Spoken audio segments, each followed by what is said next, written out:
तर सर्वपक्षीय शिष्टमंडळाला भेटण्यास आयोगानं नकार दिलेला आहे। 2च प्रतिनिधींना भेटण्याची परवानगी आहे। अत्यंत मोठी बातमी आपण पाहतोय। सर्वपक्षीय प्रतिनिधींना भेटा देसाईंची अशी मागणी आहे।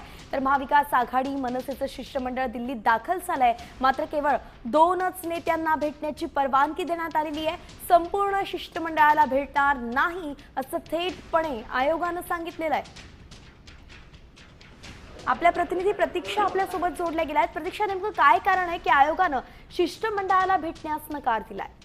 नक्कीच, कारण तू पाहू शकले असेल की याआधी सुद्धा राज्य निवडणूक आयोगाची शिष्टमंडळाने मोविया मनसे शिष्टमंडळाने भेट घेतलेली होती आणि याच पार्श्वभूमीवर केंद्राच्या सुद्धा निवडणूक आयुक्तांना भेटण्यासाठी मनसे आणि मोवियाचं शिष्टमंडळ जे आहे ते मुंबईतून रवाना झालेलं होतं। परंतु शिष्टमंडळातील सर्व नेत्यांना न भेटता फक्त 2 नेत्यांना आपण भेटणार असं निवडणूक आयोगाकडून सांगण्यात आलेलं होतं। परंतु आपले शिष्टमंडळातील सर्वच नेते जे आहेत ते निवडणूक आयुक्तांना भेटणार असं मोविया आणि मनसे शिष्टमंडळ त्यांच्या मागणीवर ठाम राहिलेले आहे आणि त्यामुळेच निवडणूक आयुक्तांनी सगळ्यांना भेटण्यास नकार दिलेला आहे।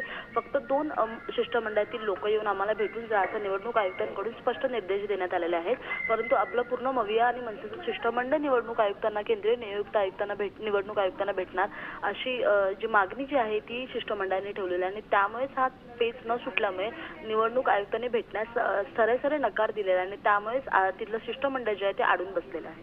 धन्यवाद प्रतीक्षा, अगदी सविस्तर अपडेट आपण दिली आहे। एकंदरीतच आपण पाहतोय की आता हे शिष्टमंडळ जे आहे ते दिल्लीत दाखल झालं होतं, त्यांना भेटण्यास मात्र आयोगानं नकार दिलेला आहे। हे पेच आहेत निर्माण झालेला, तो पेच सुटल्याशिवाय भेटणार नाही।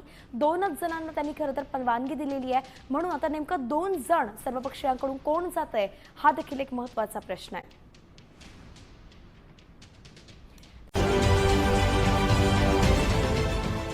देश विदेशातील प्रत्येक घडामोडींचे लाईव्ह अपडेट मिळवण्यासाठी आता साम टीव्हीच्या सर्व सोशल मीडिया प्लॅटफॉर्मला लाईक, फॉलो आणि सबस्क्राईब करा। तसंच सर्व नोटिफिकेशनसाठी बेल आयकॉन प्रेस करायला विसरू नका।